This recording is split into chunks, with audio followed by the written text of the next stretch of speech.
शैतानिर्रजीम बिस्मिल्लाहिर्रहमानिर्रहीम। मेरे प्यारे बहनों और भाइयों, उम्मीद करती हूँ कि आप सब खैरियत से होंगे। दुआ करती हूँ कि अल्लाह पाक हमेशा आपको सलामत रखे और कायम दायम रखे। आज जो मैं आपके साथ वजीफ़ा पेश करने जा रही हूँ, ठीक है, तो इससे पहले मैं आपको एक बात बताती हूँ कि जो लोग रिस्क के लिए वजीफ़ा करना चाहते हैं, ये उनके लिए एक वजीफ़ा है। तो वजीफे से पहले मैं आपको इस वजीफे के जो करामात है वो मैं पहले आपको बता दूं, ठीक है। और उससे पहले मैं आपको एक बहुत बड़ी आज बात बताना चाहती हूँ। तो एक मेरी जो शागिर्द है या मेरी छोटी बहन लगा लें, तो मैं तब यहाँ पर नहीं थी, तो एक खातून आई थी, तो वो कह रही थी कि मुझे आदत है, मैं अपने नाखून जो उनसे हैं, अपने नाखूनों को दांतों से काटती हूँ, या फिर मतलब कि मैं जब नाखून, मुझे आदत है कि मैं अपने नाखूनों को दांतों से काटती हूँ। तो मेरी उनसे मुलाकात हुई तो वो बहुत ज़्यादा परेशान थी, या वो इस बारे में बता रही थी, तो मुझे बहुत तकलीफ हुई। तो मैंने सोचा कि मैं अपने जो सब्सक्राइबर हैं या बहन भाई हैं, मैं उनको भी बताऊं कि नाखून दांतों से काटने का क्या अजाब है। तो फिर इसके बाद मैं आपको इससे बचने का वजीफा भी बताऊंगी, ठीक है। तो आपने क्या करना है, रात को जब आप सोने लगो तो सिर्फ 3 मरतबा आपने कुल अल्लाहु अहद पढ़ना है। अपने हाथ के जो फोरे हैं उन पे फूंक मार के अपने पूरे जिस्म पे लगा लेनी है।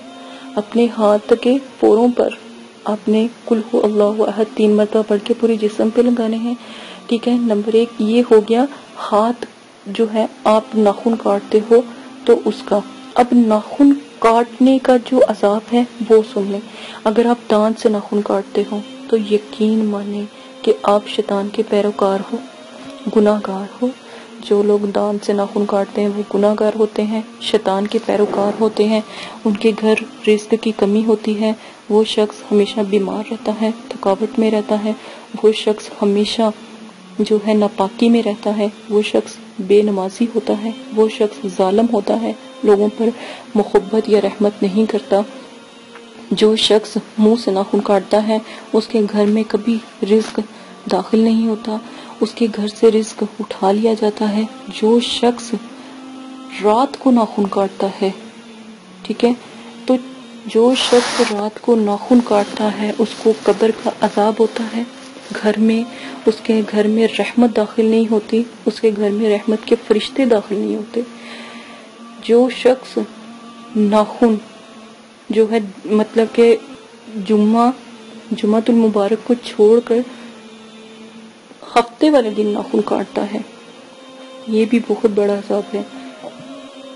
40 दिन तक उसका रिज्क उठा लिया जाता है, 40 दिन तक वो नापाक रहता है, 40 दिन तक नखुसत उसके ऊपर कायम रहती है, 40 दिन तक शैतान का गलबा उसके ऊपर रहता है, 40 दिन तक उसने 400 साल के गुनाह अपने ऊपर ले लिए होते हैं। जो शख्स जुम्मतुल मुबारक को छोड़कर हफ्ते वाले दिन नाखून काटता है, इन चीज़ों का ख्याल रखें, ये बहुत बड़ी बात है। ये नाखून रात को काटना, नाखून दांतों से काटना, नाखून मुर्दार होते हैं, नाखूनों को काट के मिट्टी में दफनाना बहुत अच्छी बात है। नाखून देखें, अगर किसी खाने में गिर जाए तो खाना तक मकरूह हो जाता है। नाखून के ऊपर शैतान की पैदावार है, नाखून बड़े हों तो यकीन माने खाना तक भी कभी कभी हराम हो जाता है। नाखून के अंदर गंदगी हो, नाखून के अंदर पलीती हो, नापाकी हो, जो जितने भी लंबे हों, छोटे हों, बड़े हों, नाखून जो है शैतान का घर होते हैं। आपके हाथ के नाखून बड़े हों और आप उससे खाना खाते हो तो नवालों के साथ शैतान अंदर जाता है। जब आप शैतान को काट दोगे, जब उसके सोने की, रहने की जगहों को ख़त्म कर दोगे, तो फिर वो आपके खाने के साथ भी नहीं अंदर जाएंगे। शैतान आपके अंदर ही जब पलता हो, शैतान आप ही अपने हाथ से आप शैतान को खाना खिलाते हो, तो तौबा अस्तगफार, तौबा नौज़ बिल्लाह, कितनी बुरी बात है। आपके घर में बरकत क्यों उड़ी? क्योंकि आप अपने बच्चों को भी तलकीन नहीं करते, خود بھی اس چیز کو نہیں کرتے کہ آپ کے ناخن بڑے ہیں یا نہیں بڑے. اتنا سخت ناخنوں پہ عذاب آیا ہے. جو بہنیں ناخنوں کو بڑھاتی ہیں، ان کی کیئر کرتی ہیں یا ان کو بڑھا کر اپنے ایک فیشن یا ٹرینڈ چلایا ہوا ہے، تو نعوذ باللہ، اللہ پاک معاف کرے کہ اللہ پاک قیامت کے دن ان کو ایک ایسی سزا ناخنوں کی ملتی ہے کہ ان کے ہاتھ کے ناخنوں کو پلاسوں سے کھینچا جاتا ہے. جب پلاس سے ایک دفعہ ناخن کھینچ دیا جائے گا، اس کے اوپر پھر ناخن چڑھ جائے گا، پھر کھینچا جائے گا، پھر چڑھ جائے گا، پھر کھینچا جائے گا، پھر چڑھ جائے گا. تو سوچیں، ایک دفعہ ہی کھینچا جائے تو انسان کی ایسے لگے جیسے مر ہی گیا. اس چیز کا خاص خیال رکھیں، ناخن کے عذاب سے بچیں.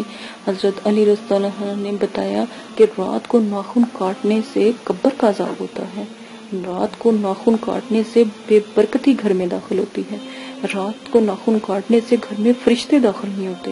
جمعۃ المبارک کو ناخن کاٹو تو جو ہے ہفتے کو جمعۃ المبارک کو ناخن کاٹنا نبی پاک صلی اللہ علیہ وسلم کی سنت میں سے ہے.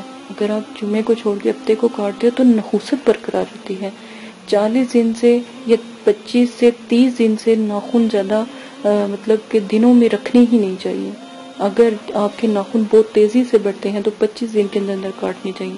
اگر آپ کے ناخن مطلب کہ نارمل روٹین سے بڑھتے ہیں تو پھر 40 دن کے بعد ضرور ناخن کاٹو. ٹھیک ہے. اگر بہت تیزی سے بڑھتے ہیں تو پھر ہر ہفتے ناخن کاٹو، ہر جمعۃ المبارک کے دن ناخن کاٹو. ٹھیک ہے نا. تو ان چیزوں کا خیال رکھو. عادت سنت نبی کریم صلی اللہ علیہ وسلم اپناؤ تاکہ حرام نہ کھاؤ. جو لوگ ناخن نہیں کاٹتے اور ایسے ہی کھانا کھاتے ہیں، یقین مانے وہ حرام کھاتے ہیں. اجازت ہے، اپنا خیال رکھیے گا. اگر میری یہ ویڈیو پسند آتی ہے تو لوگوں تک شیئر کریں تاکہ ان کو پتہ لگے کہ ناخن کا عذاب کیا ہے. اجازت دیں، اپنا خیال رکھیے گا. اللہ حافظ.